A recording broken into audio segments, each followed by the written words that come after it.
শ্রীমদ্ ভগবদ্গীতা প্রথম অধ্যায় অর্জুন বিষাদ যোগ মন্ত্র সংখ্যা 9। সঞ্জয় উবাচ অন্যে চ বহবঃ শূরা মদর্থে তক্তজীবিতাঃ নানাশস্ত্রপ্রহরণাঃ সর্বে যুদ্ধ বিশারদাঃ। ব্যাখ্যা অর্থাৎ অন্যান্য বহু দেশান্তরের বীরসমূহ আজকের এই ভয়ঙ্কর যুদ্ধক্ষেত্রে যুদ্ধের জন্য উপস্থিত হয়েছেন, যারা সকলেই আমার জন্য জীবন বিসর্জনে প্রস্তুত। দুর্যোধন বলছেন, এই সমস্ত বীরই নানা ভয়ঙ্কর দিব্য অদিব্য অস্ত্র শস্ত্রে সজ্জিত ও যুদ্ধে পারদর্শী।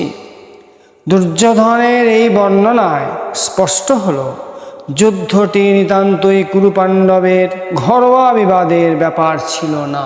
উপলক্ষটি তা হলেও প্রকৃত ব্যাপারটি ছিল অধর্মপন্থী ও ধর্মপন্থীদের ক্ষমতা প্রতিষ্ঠার প্রশ্ন।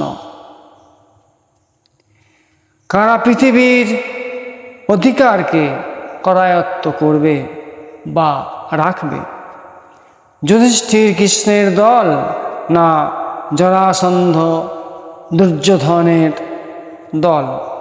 পৃথিবী তখন এই দুই শাসক গোষ্ঠীতে বিভক্ত। এক দল অসুরপন্থী আর এক দল দেবপন্থী।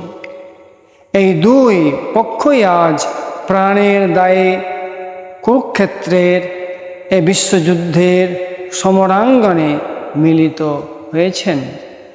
প্রকৃতপক্ষে এটি ছিল তৎকালের মহাভয়ঙ্কর বিশ্বযুদ্ধ, কিন্তু তা বর্বরোচিত। বর্তমান যুদ্ধের মতো নিরীহ সাধারণের বিনাশক ছিল না, এবং এই যুদ্ধে তখন সৈন্যদের সঙ্গে সঙ্গে রাজাদেরও যুদ্ধ করতে হতো। এই যুদ্ধ এতই ভয়ঙ্কর ছিল, ইদানীংকালের দুটি বিশ্বযুদ্ধ তার তুলনায় যে কিছুই নয় তা মহাভারতের যুদ্ধকাণ্ডটি অনুসন্ধান করলেই বোঝা যাবে। অতঃপর মন্ত্র সংখ্যা 10। অপর্যাপ্ত্যং তদস্মাকং বলং ভীষ্মাভিরক্ষিতং পর্যাপ্তং তিদমেতেষাং বলং ভীমাভিরস্কৃতং। ব্যাখ্যা দুরাশয় কৌরবদের যে বরাবরই ভীমভীতি ছিল, অর্থাৎ ভীমের প্রতি এদের ভয়ঙ্কর একটা ভয় ছিল। দুর্যোধনের যুক্তি হতে স্পষ্ট সেটাই ব্যক্ত হলো। ইনি বলতে চাইলেন, আমাদের বল পাণ্ডবদের অপেক্ষা প্রচুর হলেও অপ্রচুর, এবং পাণ্ডবদের বল আমাদের অপেক্ষা অপ্রচুর হলেও প্রচুর। তাই বললেন পর্যাপ্তং, অর্থাৎ যথেষ্ট। কিন্তু ভীম কর্তৃক রক্ষিত পাণ্ডবদের সামরিক বল কৌরবদের অপেক্ষা অল্প হলেও দুর্যোধনের কাছে তা পর্যাপ্ত অর্থাৎ প্রচুর মনে হয়েছিল।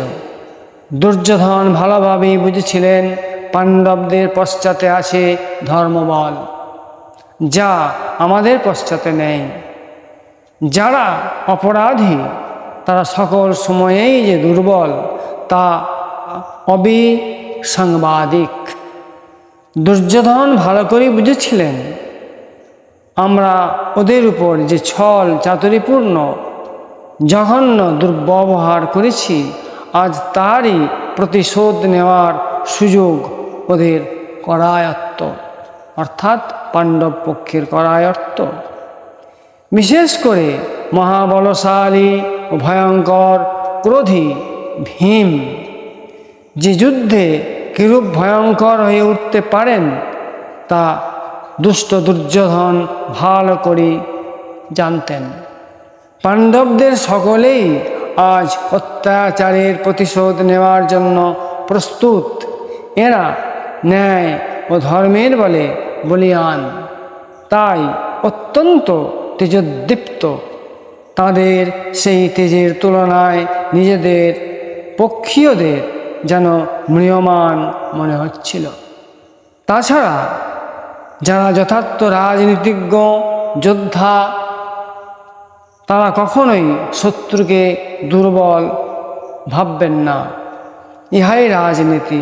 শত্রুকে দুর্বল ভাবা মানেই পরাজিত হওয়া, তাদের জয়ের সুযোগ করে দেওয়া। এই যুদ্ধে কৌরবগণের সৈন্য সংখ্যা ছিল 11 অক্ষৌহিনী এবং পাণ্ডবদের সৈন্য সংখ্যা ছিল 7 অক্ষৌহিনী। অতএব উভয় পক্ষের সৈন্য সংখ্যা 18 অক্ষৌহিনী। সেই ভয়ঙ্কর যুদ্ধে প্রায় সমস্তই বিনষ্ট হয়েছিল। এখন প্রশ্ন, বুহ শব্দের অর্থ কী আর 1 অক্ষৌহিনীর পরিমাণ কত?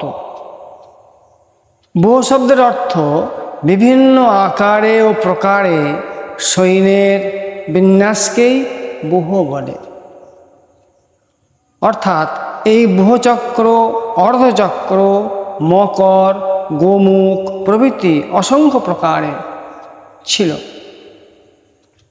1 অক্ষৌহিনীর পরিমাণ পদাতি 10,09,350 জন, অশ্বারোহী 65,610 জন, হস্তারোহী 21,870 জন, রথারোহী 21,870 জন।